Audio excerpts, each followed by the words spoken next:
예, 우리는 이제 요한복음 15장에 와 있습니다. 요한복음 15장. 요한복음 15장 너무나 유명한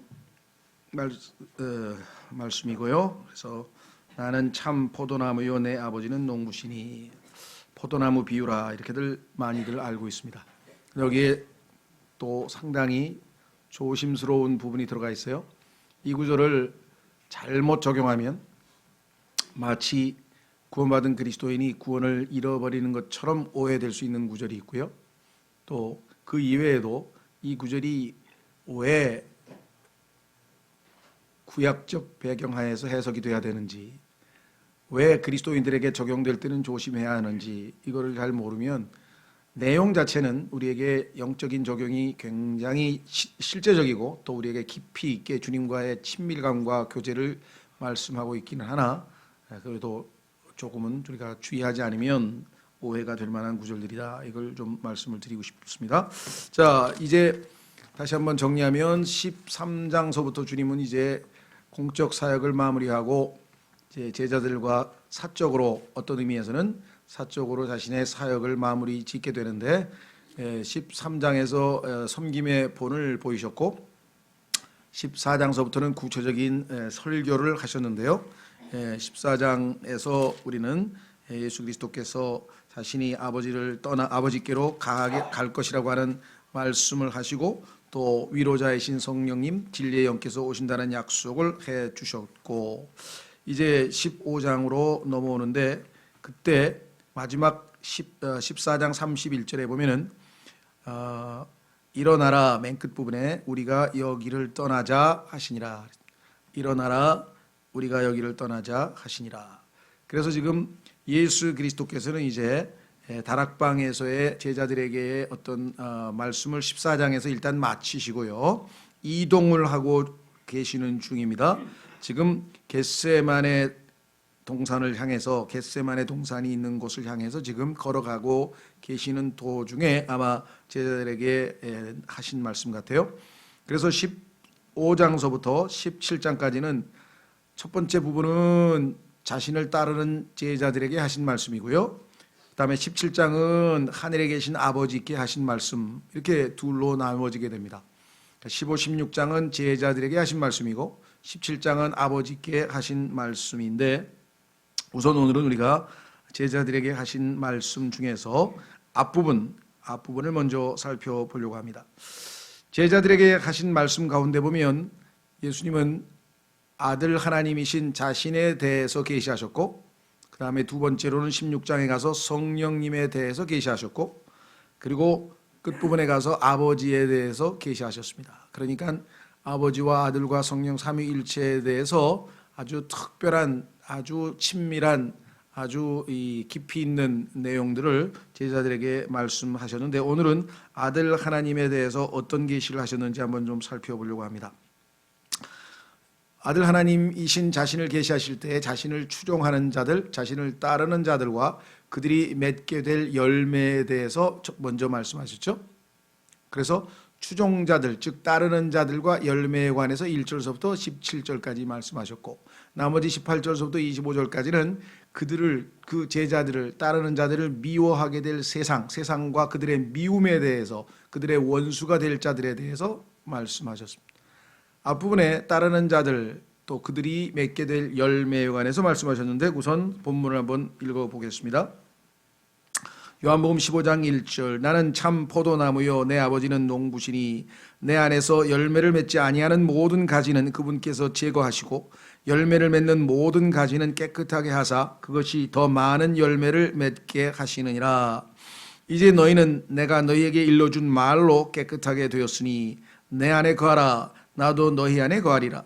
가지가 포도나무 안에 거하지 아니하면 스스로 열매를 맺을 수 없는 것 같이 너희도 내 안에 거하지 아니하면 더 이상 열매를 맺을 수 없느니라. 나는 포도나무여 너희는 가지니라. 사람이 내 안에 거하고 내가 그 안에 거하면 바로 그 사람은 많은 열매를 맺나니 나 없이는 너희가 아무것도 할 수 없느니라. 여기 보면은 예수님의 대화의 상대가 지금 너희입니다. 너희라고 하는 말, 다시 말하면 제자들에게 하고 계신 말씀이죠. 그런데 6절에 가서는 갑자기 너희가 아니라 주어가 뒤바뀌어서 사람이 내 안에 거하지 아니하면, 너희가 내 안에 거하지 아니하면 이렇게 안 하고 사람이라고 바뀌어버렸어요. 3인칭으로. 예, 그래서 이것은 굉장히 중요하죠. 왜냐하면 너희는 이미 구원받은 사람들을 대상으로 하고 있고, 여기서 지금 6절에서 나오는 것은 일반적인 사람에 대한, 즉 일반적인 모든 사람을 향한 말씀이기 때문에 대화의 대상이 달라졌다는 것이죠. 이걸 주목하지 아니하면 혼돈이 생깁니다. 왜냐? 6절에 사람이 내 안에 거하지 아니하면 그는 가지처럼 버려져서 시들하니 사람들이 그것들을 모아 불 속에 던져 태우느니라. 이것을 하나님께서 이 열매 맺지 못하는 사람을, 다시 말하면 지옥불에 던져서 심판하시는 것처럼 오해하고 있는 사람들이 많아요. 그래서 마치 이것이 구원받은 그리스도인이 열매 맺지 못하면, 열매 맺는 삶을 살지 못하면 지옥에 가는 것처럼 잘못 해석하고 있는 분들이 의외로 많습니다. 분명하게 1절서부터 5절까지는 너희를 대상으로 말씀하고 계시고 6절에 가서는 전혀 지금 딴 말씀을 하고 계시는데, 특별히 6절의 경우에는요, 가롯 유다를 염두에 두고 하신 말씀인 것 같아요. 왜냐하면 너희 중에서 가롯 유다가 이미 예수 그리스도를 배반하게 되고 나갔죠. 예. 자, 그래서 이걸 문맥을 조심하지 않으면 그냥 엉뚱한 잘못된 교리를 만들어낼 수 있습니다. 7절. 너희가 내 안에 거하고 내 말들이 너희 안에 거하면 너희가 원하는 바를 구하라. 그러면 그것이 너희에게 이루어지리라. 또 너희로 바뀌었죠.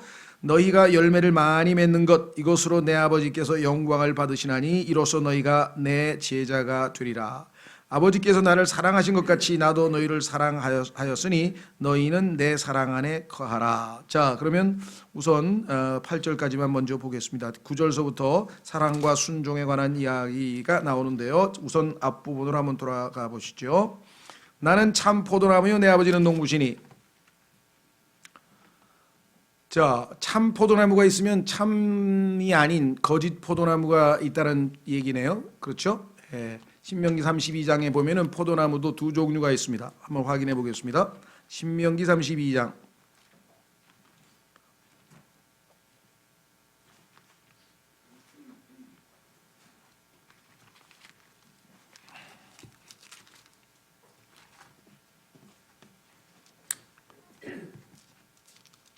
신명기 32장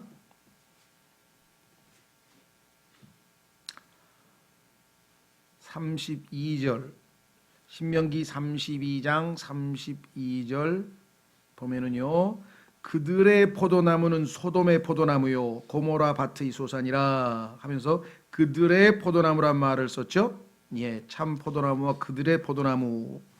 자, 뿐만 아니라 엉터리 잘못된 거짓 포도나무가 있는 것은 물론이고, 성경에서 왜 갑자기 예수님께서는 포도나무 비유를 이야기를 하셨을까? 그것은 유대인들이 포도나무 비유, 포도나무가 무엇을 의미하는지를 알고 있었기 때문입니다. 우리가 유대적 구약적 배경을 모르는 사람들은 그냥 포도나무가 나면 그냥 바로 해석으로 들어가려고 하지만 근거 또는 배경을 우리가 잘 알고 계셔야 하는데요. 자, 우선 첫 번째 시편 80편으로 가보겠습니다. 성경에서 포도나무는 하나님께서 이집트에서 뽑아다가 가나안 땅에다, 즉 약속의 땅에다 심어놓은 이스라엘이라고 성경에 써 있어요. 그러니까 포도나무를 1차적으로 이스라엘이라고 하는 사실을 모른 채 그냥 그리스도인들에게 갑자기 그냥 적용하면은 많은 문제가 생길 수밖에 없겠죠. 자, 시편 80편으로 가시면 포도나무에 대해서 주님께서 이렇게 말씀하고 계십니다.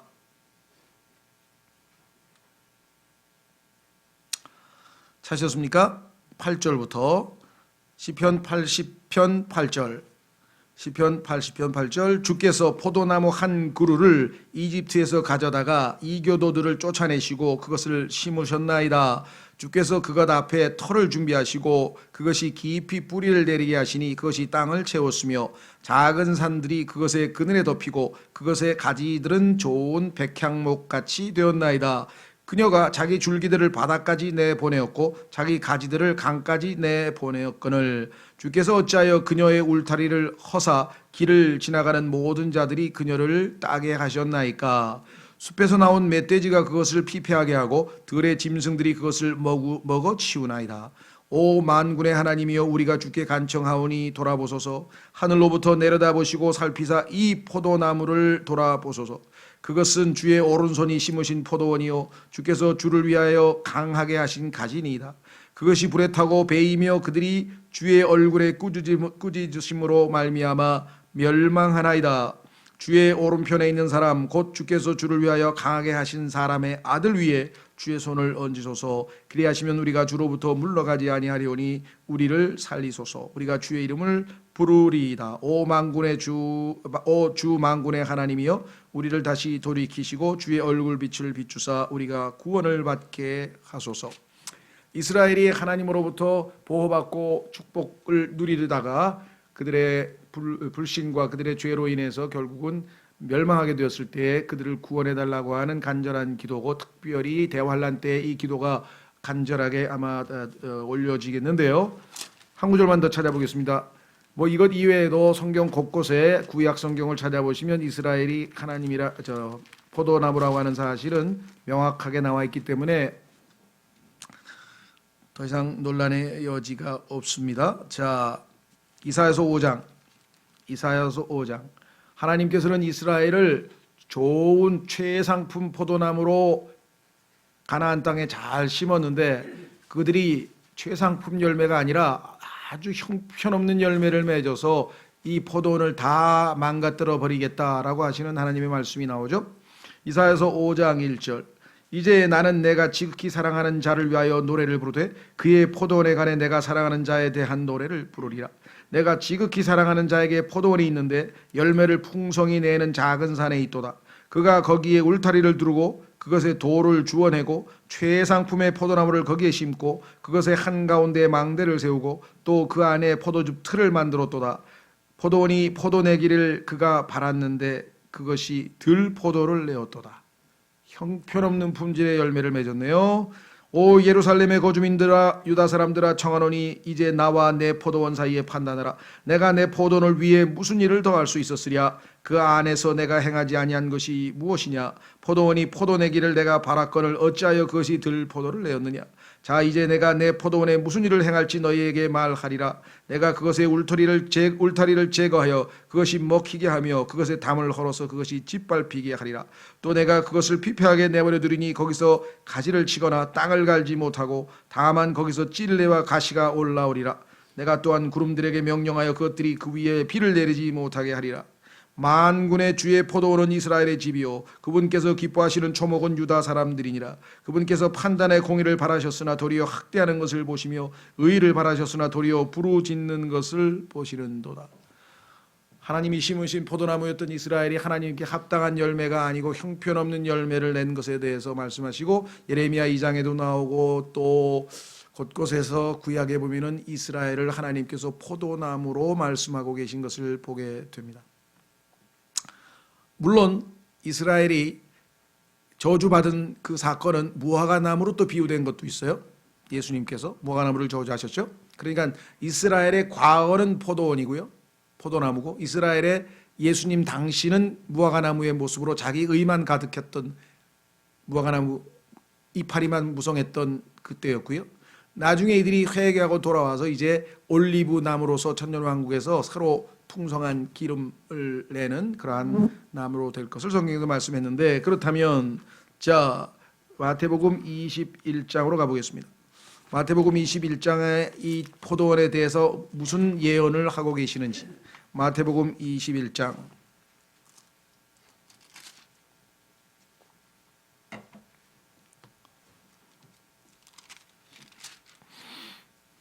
33절, 마태복음 21장 33절. 유대인들은 자신들이 바로 그 포도원이라는 사실을 깨닫고 있었죠. 마태복음 21장 33절. 다른 비유를 들으라. 어떤 집 주인이 포도원을 만들어 그 주위에 울타리를 두르고 그 안에 포도즙 틀을 파고 망대를 세운 뒤 농부들에게 그것을 세주고 먼 나라로 갔다가 열매 맺는 때가 가까이 이르러 농부들에게 자기 종들을 보내어 그들이 그것의 열매를 받게 하니 농부들이 그의 종들을 잡아 하나는 때리고 다른 하나는 죽이고 다른 하나는 돌로 치매 그가 다시 다른 종들을 처음보다 더 많이 보내니 그들이 다 그 종들에게도 그렇게 하거늘. 그가 맨 마지막으로 자기 아들을 그들에게 보내며 이르되 그들이 내 아들은 공경하리라 하였으나 농부들이 그 아들을 보고는 자기들끼리 이르되 이 사람은 상속자니 오라 우리가 그를 죽이고 그의 상속 재산을 빼앗자 하고 그를 붙잡아 포도원 밖으로 내던지고 죽였느니라. 그런즉 포도원 주인이 오면 그 농부들에게 어떻게 하겠느냐 하시니 그들이 그분께 이르되 그가 그 사악한 자들을 무참히 멸하고 자기 포도원은 제때에 자기에게 열매를 바칠 다른 농부들에게 세 주리라 하매. 알아차렸죠. 예수님께서 바로 그 일을 하러 오신 것을 말씀합니다. 예수님께서 그들에게 이르시되 너희가 성경 기록들에서 건축자들이 버린 돌 바로 그 돌이 모퉁이의 머릿돌이 되었나니 이것은 주께서 행하신 것이요 우리 눈에 놀랍도다 한 말씀을 결코 읽어본 적이 없느냐. 그러므로 내가 너희에게 이르노니 아버지께서 너희로부터 하나님의 왕국을 빼앗아 이스라엘로부터 하나님의 왕국을 빼앗아 왕국의 열매를 맺는 민족에게 주시리라. 이 민족이 바로 베드로전서 2장에서 거룩한 민족 교회였죠. 자, 그래서 농부들은 이스라엘의 영적 지도자, 정치 지도자들이었습니다. 그런데 이제는 농부가 누구로 바뀌었습니까? 요한복음 15장에서 하나님 아버지로 바뀌었죠. 그러면 포도나무는 이스라엘에서 무엇으로 바뀌었습니까? 예수 그리스도로 바뀌었습니다. 그래서 이제는 가지가 누구로 바뀌었습니까? 교회 시대의 그리스도인들로 바뀌었습니다. 그러니까 이 배경을 우리가 충분히 이해를 하고 그 다음에 이제 이 구절을 잘 요한복음 15장을 보지 않으면은 많은 오해가 생길 수 있다라고 말씀을 드렸습니다. 자, 그러면 이제 돌아와서 이제 예수 그리스도께서 구약의 예언대로 그들은 이제 다 심판의 대상이 되었고 이제 새로운 민족 홀리 네이션 거룩한 민족이 될 교회 그 다음에 예수 그리스도가 바로 참 포도나무 그러니까 예수님과 교회는 포도나무와 가지의 관계 그 다음에 머리와 몸의 관계 이렇게 되죠. 그러나 포도나무와 가지의 관계는 구약적 비유에서 이해를 하셔야 된다 이 말이죠. 그리고 농부는 이제 더 이상 이스라엘의 지도자들이 아니고 하나님 아버지가 되셨습니다. 그렇죠? 그러니까 구약과 신약의 차이가 여기서 이제 또 다른 분수령이 생기는 거죠. 자, 나는 참 포도나무요 내 아버지는 농부시니 그랬습니다.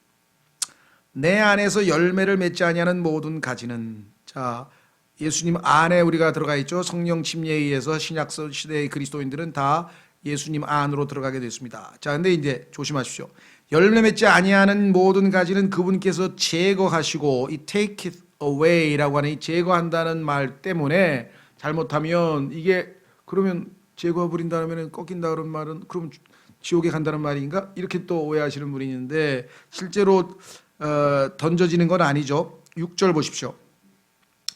사람이 내 안에 거하지 아니하면 그는 가지처럼 버려져서 시들하니 사람들이 그것들을 모아 불 속에 던져 태우느니라. 이때 불 속에 던져 태울 때에는 동사가 다르죠. cast라고 하는 표현이 나오고 여기는 take away라고 하는 데려간다 이 말이죠. 멀리 데려간다.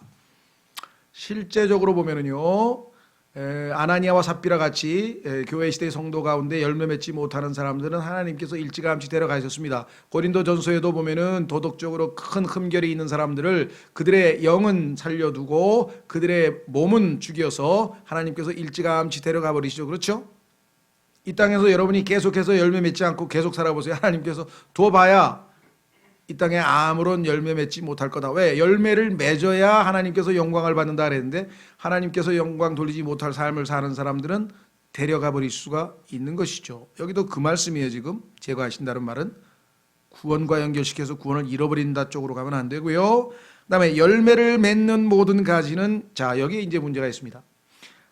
열매가 있고요. 그 다음에 밑으로 내려갑니다. 그것이 더 많은 열매를 맺게 하시느니라. 더 많은 열매가 있고요. 그 다음에 밑으로 내려가면 8절에 너희가 열매를 많이 맺는 것 많은 열매가 있어요. 많은 열매. 그러니까 열매, 더 많은 열매, 많은 열매. 그러니까 세 단계로 우리가 신앙생활이 전개된다.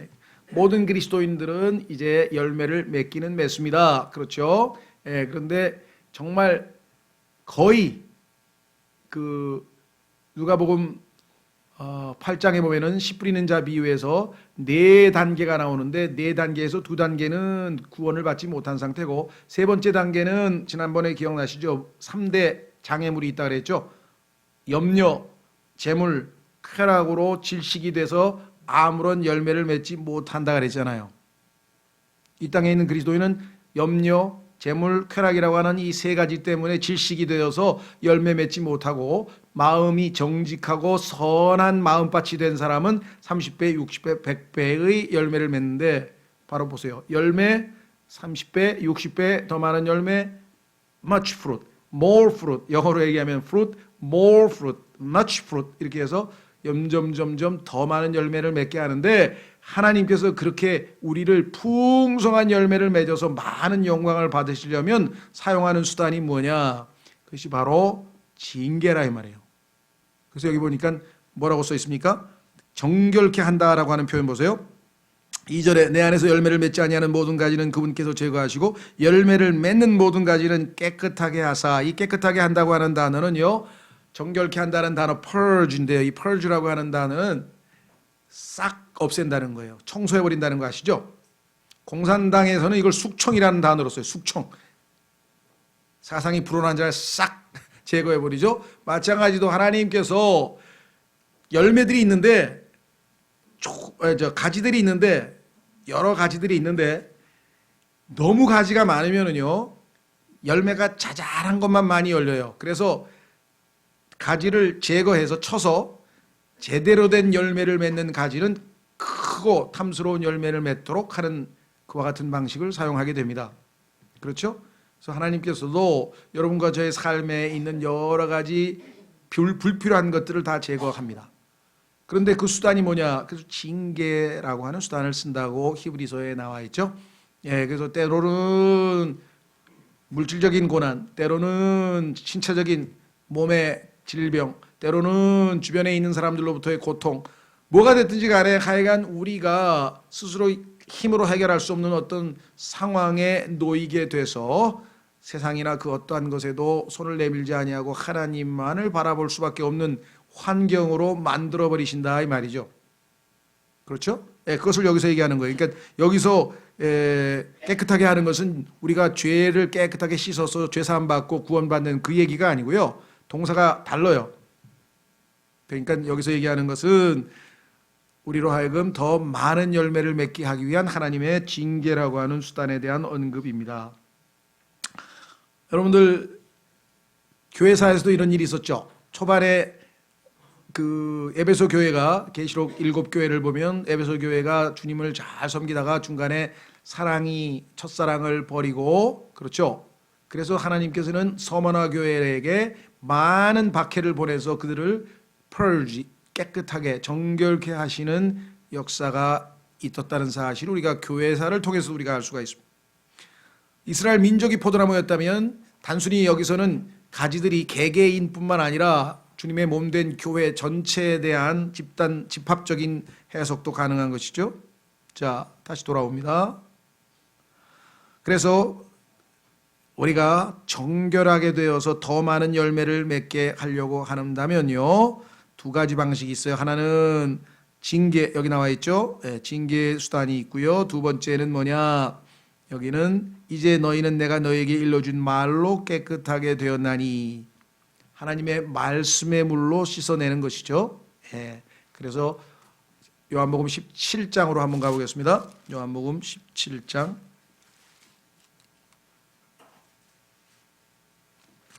17절에 요한복음 17장 17절에 아버지의 진리로 그들을 거룩히 구별하옵소서. 아버지의 말씀은 진리이다. 진리의 말씀을 통해서 우리가 날마다 거룩히 구별된 삶을 살아갈 수가 있다. 더욱 열매 맺는 삶이 이루어진다. 이렇게 성경은 우리에게 말씀을 하고 있습니다. 자, 다시 본문으로 돌아오셔서 그러니까 하나님께서 열매 맺는 자들에게 두 가지 징계와 하나님의 말씀이라고 하는 수단을 통해서 더 많은 열매를 맺을 수 있도록 계속해서 독려하고 계신다. 이것이 그리스도인의 삶에 있어서 반드시 필요한 그러한 과정이겠죠. 반드시 필요한 과정이다 그랬습니다. 자, 그래서 이제 우리는 두 번째로 갑니다. 4절로 갑니다.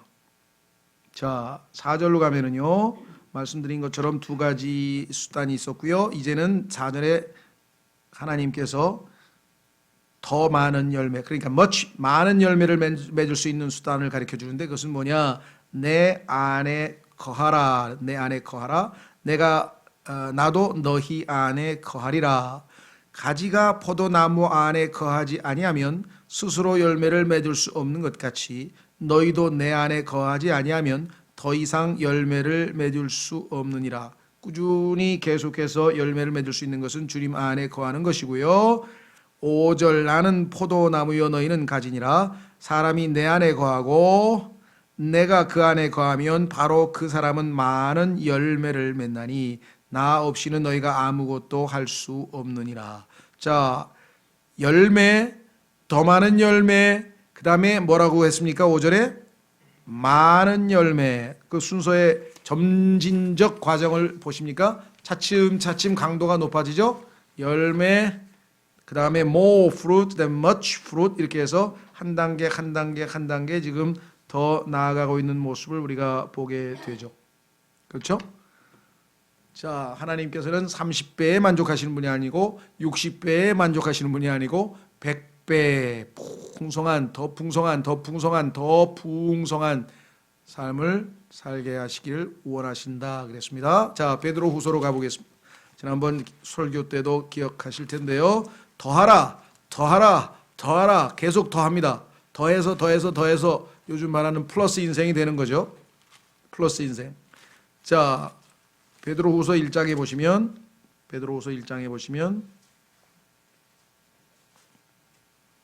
여러분과 제가 예수님을 복음의 말씀을 듣고 예수 그리스도를 구원자로 믿겠습니다 하는 순간에 하나님께서 우리에게 믿음을 주셨습니다. 믿음을 주신 선물이 있는데 그 믿음만 가지고 있으면 안 되고 거기에다가 플러스 더해라, add 더해라. 뭘 더하는가 보세요. 5절 이것과 더불어 열심을 다하여 너희의 믿음에 덕을 더하라.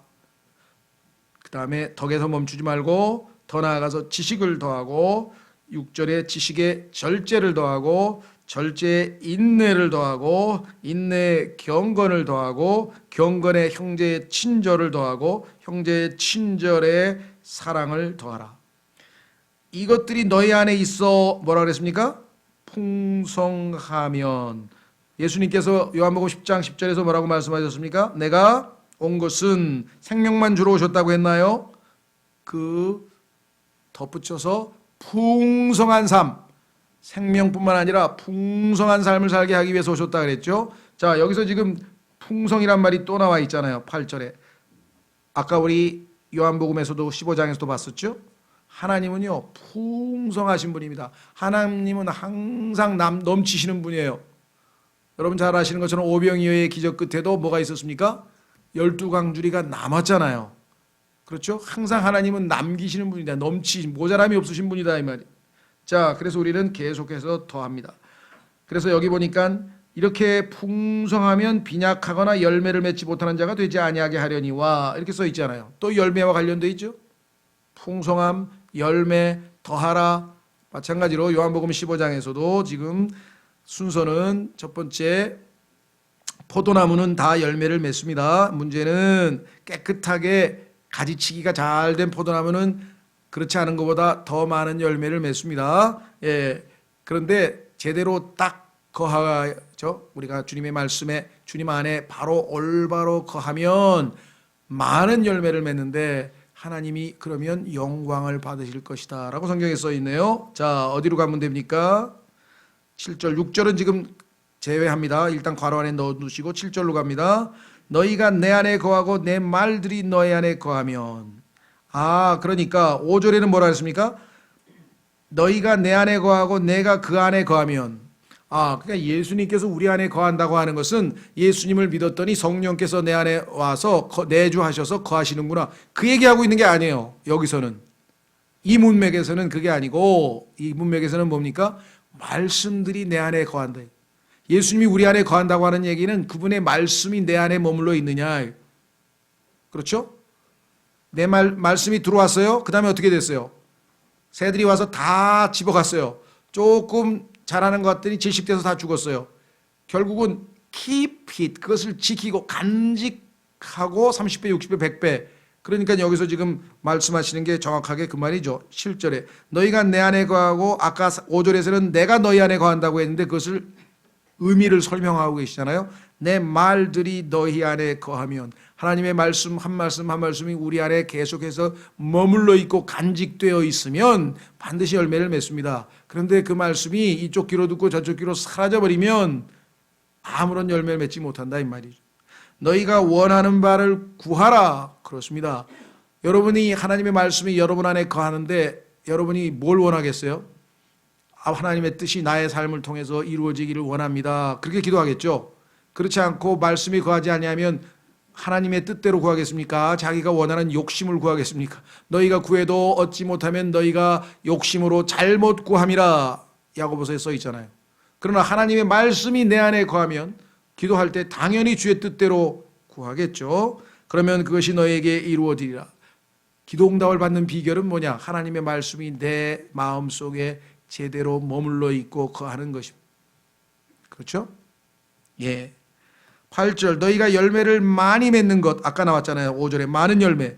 많은 열매가 있어야 되는데 그것은 그분의 말씀이 우리 안에 거하는 조건이 붙어 있다. 그렇죠?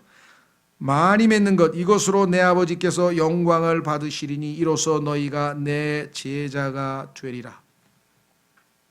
자, 우리는 진정한 의미에서의 제자는 두 가지로 말씀을 하셨죠. 지난번에 13장 35절에서는 뭐라고 말씀하셨습니까? 내가 너희를 사랑한 것 같이 서로 사랑하면, 너희가 서로 사랑하면 사람들이 너희가 내 제자인 줄 알리라 그랬습니다. 그렇죠? 두 번째, 너희가 열매를 맺으면, 왜 그럴까요? 분명히 성경에 보니까 예수 그리스도를 닮은 사람들을 성경에서 예수님의 제자라고 했고, 일반적으로 단순히 구원받은 사람, 그 다음에 제자 이렇게 나뉘어졌는데, 제자는 예수님을 닮아가는 순종하는 그리스도인들 중에 일부를 얘기한다 그랬습니다. 그런데 성경에 보니까 예수님은 이 땅에서 성령의 열매를 맺어서 하나님을 영화롭게 했다. 그렇다면 열매 많이 맺는 사람이 당연히 하나님을 영화롭게 하고 예수님의 제자, 예수님답게 예수님처럼 사는 사람이라고 인정을 받게 되겠죠. 자, 너무나 상식적으로 논리적으로 명백합니다. 다시 돌아옵니다. 너희가 열매를 많이 맺는 것, 이것으로 내 아버지께서 영광을 받으시리니 이로써 너희가 내 제자가 되리라. 자, 거기에서 이제 6절을 보완하고 오늘 마치고 다음 시간에 우리 9절서부터 사랑과 순종에 대한 말씀을 나누겠습니다. 자, 우선 6절로 가면 사람이라고 바뀌었다 그랬죠. 자, 1절서부터 7절, 8절까지 대상이 너희, 그 다음에 사람. 일반적인 얘기를 합니다. 어떤 사람, 한 사람이 있어요. 이 사람이 다름 아닌 가룟 유다였는데요. 이 경우 예수님의 제자들로 한정시킨다면, 사람이 내 안에 거하지 아니하면 그는 가지처럼 버려져서 시드나니. 가지가 시든다 그러지 않았습니다. 가지가 버려진다는 게 아니고요. 가지처럼이라 그랬죠. 꺾인 가지처럼 버려져서 시드나니 사람들이 그것들을 모아 불 속에 던져 태우느니라. 성경에 보면은 나중에 하나님께서 백보자 큰 왕좌 심판이 있고 그럴 때 사람들을 지옥불에 던져넣는 것은 천사들이 하는 일이죠.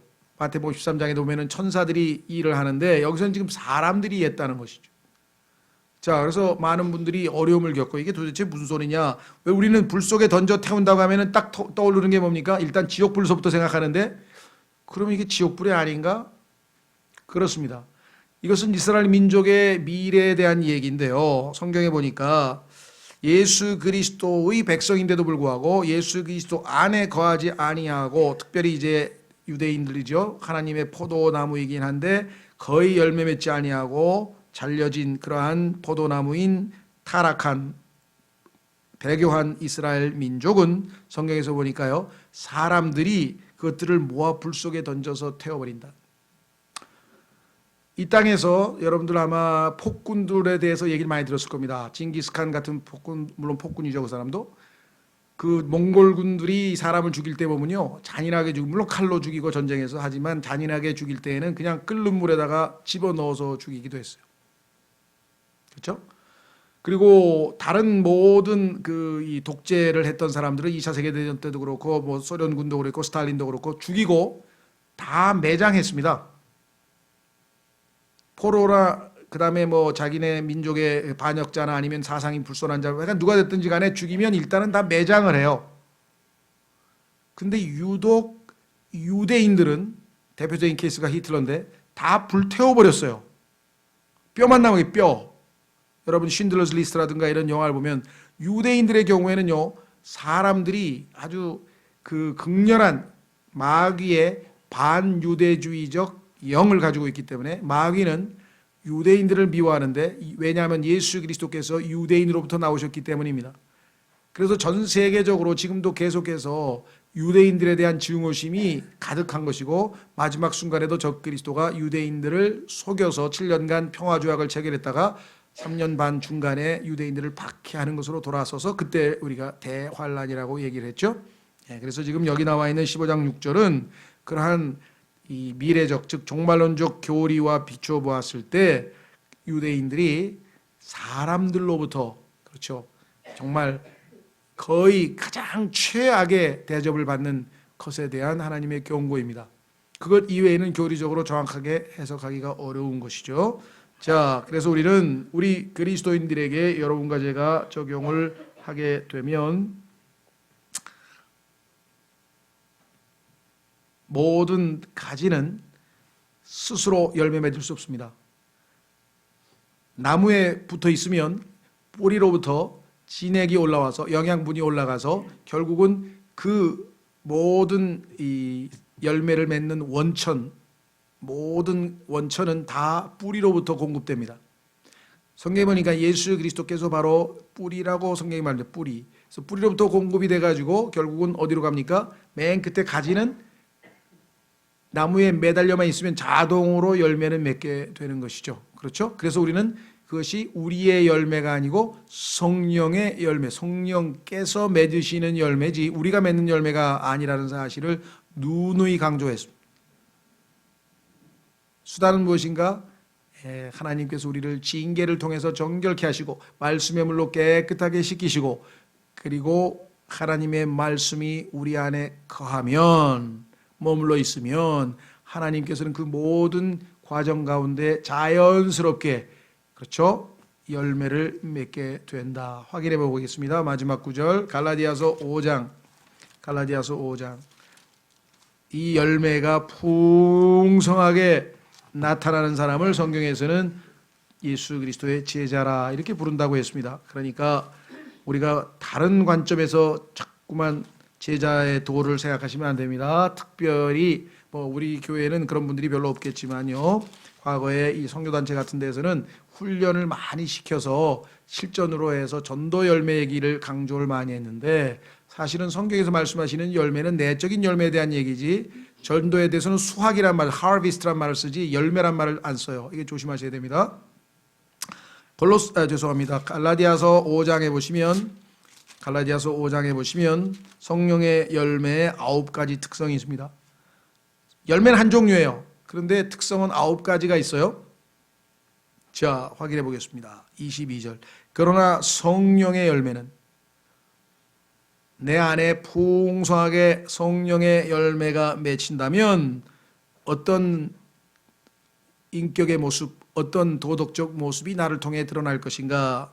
사랑과 기쁨과 화평과 오래 참음과 부드러움과 선함과 믿음과 온유와 절제니. 이것이 여러분과 저의 삶의 모습이라고 한다면 하나님께서 영광을 받으실 것이다. 왜? 많은 열매를 맺었으니까. 열매 맺지 않는다는 건 아닙니다. 다시 말씀드립니다. 성경에서 단서가 뭐예요? 너희가 많은 열매를 맺으면 내 아버지께서 영광을 받으실 것이요. 여러분들 열매가 맺긴 맺었어. 포도원에 가보니까. 그런데 힘을 가하고 그냥 가지가 있는데 정말 축축 늘어질 정도로 가득 맺은 나무하고 그저 한두 송이, 서너 송이 얼마나 차이가 있느냐. 그걸 보고 야 대단하다 하고 사람들이 감탄할 만한 그 상황입니까? 아니죠. 열매가 없다는 게 아니에요. 있지만 많은 much fruit, 많은 열매를 맺을 때에 아버지께서 영광을 받으신다고 돼 있어요. 그러니까 30배, 60배, 100배로 점점 더 많은 열매를 맺을 때마다 하나님께서 더 큰 영광을 얻으실 것이다. 그래서 우리의 삶에서 우리가 계속해서 어떤 현실에 안주하지 아니하고 더 많은 열매를 맺도록 자 하나님의 말씀과 징계를 잘 활용하고 늘 말씀들을 마음에 깊이 간직한다. keep 성경에 보니까 간직한다. 간직한다. 그렇죠? 여러분도 어떠세요? 뭐 보석이 있는지 없는지 모르겠는데 집에 보석을 아무 데나 두는 사람은 없죠. 어디 깊은 곳에다가 깊이 간직해 놓을 거 아니겠어요? 하나님의 말씀도 보석과 같이 마음 깊은 곳에 간직할 때 열매 맺는 삶이 이루어진다. 이 시간에 여러분과 주님 제가 많은 열매를 맺어서 하나님을 영화롭게 하는 그러한 자녀가 될 수 있도록 도와주십시오. 기도하겠습니다.